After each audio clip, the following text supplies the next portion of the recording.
Hey guys, so today I want to do a quick little screen comparison between the Samsung Galaxy S3, the most popular phone from last year, and the new Sony Xperia Z and the Apple iPhone 5. So, this is kind of interesting. They are all very different. First, we do have Samsung's phone here that has Samsung's own Super AMOLED screen, which provide vibrant colors. Which provide like green really looks like green, and blue really will look a lot blue, and the colors will be kind of hard, very vibrant.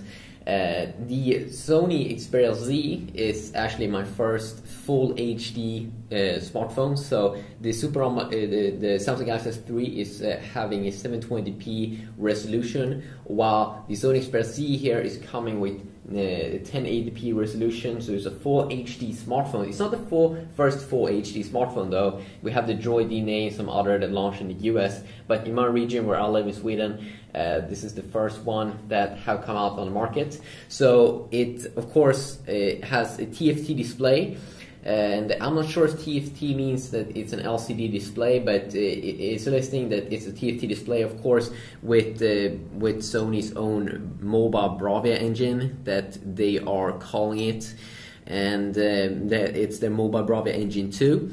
So right now on all these phones, I have the screen brightness turned on the highest. So 1080p over here, that means that the pixels per inch is very high.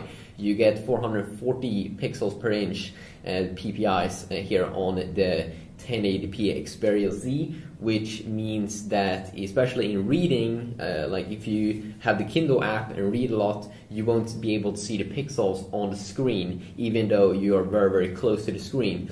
Now, we do have the iPhone 5 here, of course, that is having a LED backlit IPS LCD over here, and this LED backlit IPS LCD over here is actually the phone here that seems to be the brightest one when I'm indoor at the moment.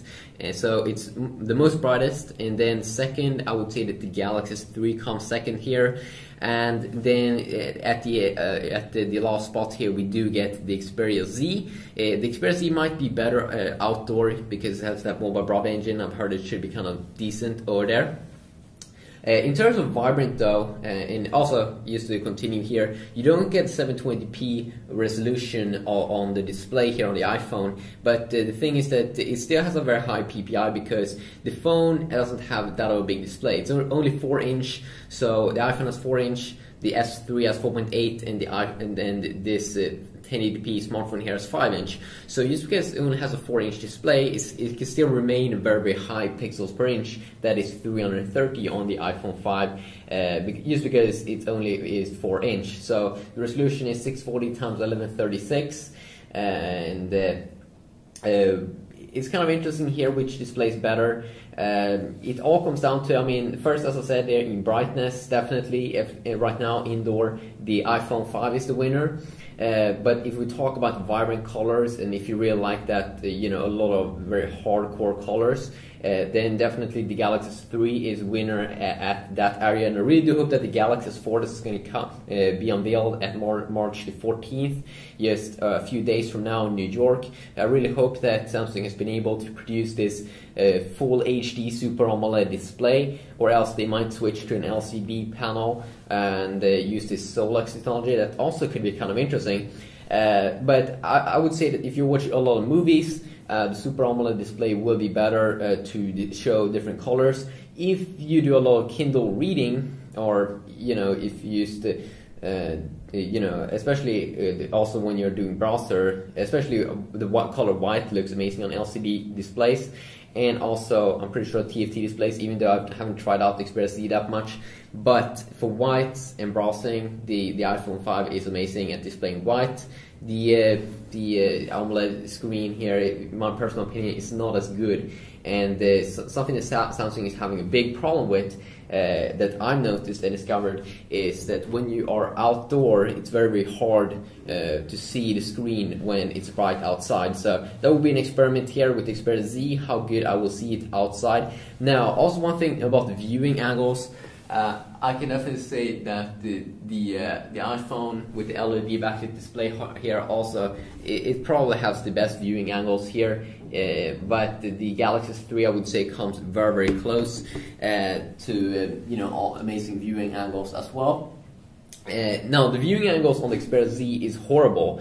I actually did compare this device to the previous generation, the Xperia S that came out last year, that had actually an LED backlit IPS LCD. It's kind of like the iPhone 5. That one actually seems to have better viewing angles and be a little bit of a brighter screen. I don't know why the screen looks so washed out when you look at it from the sides. It may not be a huge deal for you, but for me as a Samsung guy that's been using Samsung products for a long time, I find that a little bit annoying.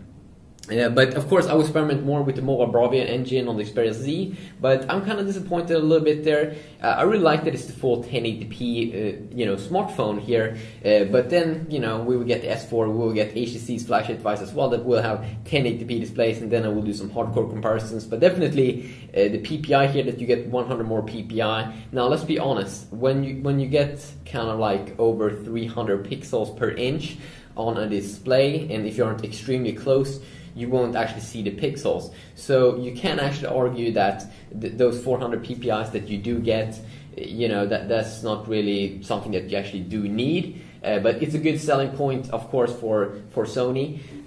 But it's interesting to talk about. But I'm a little bit unsatisfied with that. Of course, the Galaxy S3 here has lowest PPI, 306 versus 327 on the iPhone 5. But I mean, the iPhone 5 just get a little bit more. You won't really notice a difference. But of course, the Xperia Z here wins in screen resolution, and also it is the biggest phone here. And also comes with other tons of awesome features, like it's dust proof, it's waterproof, and all those things. So definitely I will do more videos here, compare the screens, and you know, watch movies and try it out outdoor and do camera comparisons and stuff like that. Subscribe to my channel if you want to see more videos on the Xperia Z and other flagship devices for 2013. And I have a dedicated channel only for the Xperia Z where I will upload, you know, tips and tricks on that phone. So hope you stay tuned for more awesome stuff. If you have any suggestions on what you want to see upcoming here, please let me know that in the comment section down below. And until next time, have an awesome day, and I'll see you all. Yeah, peace.